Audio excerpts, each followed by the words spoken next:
पुस्तक उन्मोचन एमती एक कार्यक्रम जहाँ आम समस्त अपेक्षा जोरदार तरकारी दबा स्मृतिर स्वाक्षर आज उन्मोचित है।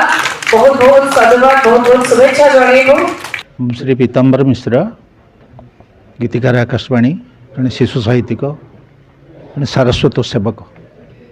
कौन कहे लोकार्पण उत्सव? ये लोकार्पण उत्सव हूँ जड़े प्रशासक अशोक कुमार बेहरा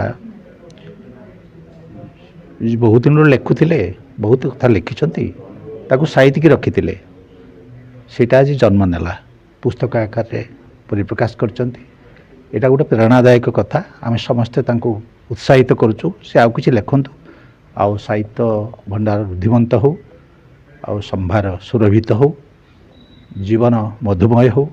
प्रकृत में सृजनशीलता ही जीवन को मधुमय करे।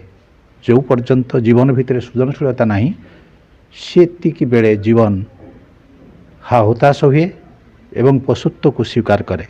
जहाँ भितर जीवन शैली रही सृजनशीलता रही से मानवीय मूल्यबोध को निश्चित भाव में अनुभव करे हम ठीक बाटे चले।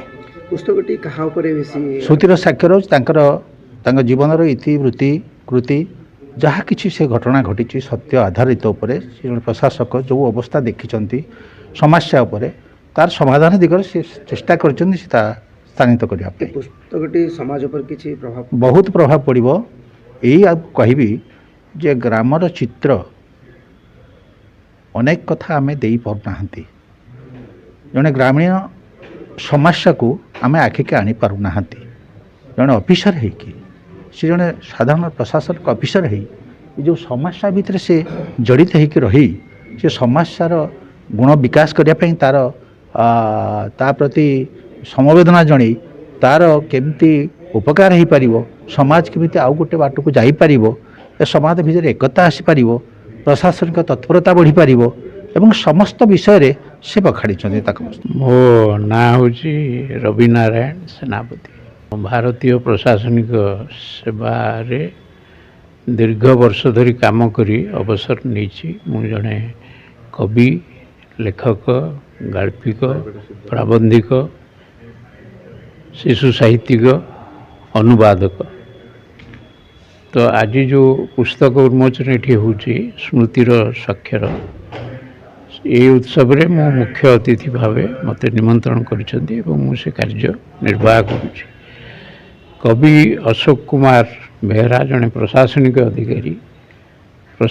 अधिकारी हेबा सहित तांको भितरे जो साहित्य सृष्टि करिवार सामर्थ्य अच्छी जहाँ फल से ये कविता पुस्तकटी रचना कर प्रथम कविता पुस्तक हेले मध्य आमे आशा करुछु जे से भविष्य रे आहुरी अधिक पुस्तक लिखि ओडिया साहित्य को समृद्ध करिवे एवं विशेष भाव में तांकर गीति कविता मध्य कैसेट होगी प्रचारित होईची। मु एही अवसर रे कवि को सादर शुभेच्छा और अभिनंदन जनाऊँ।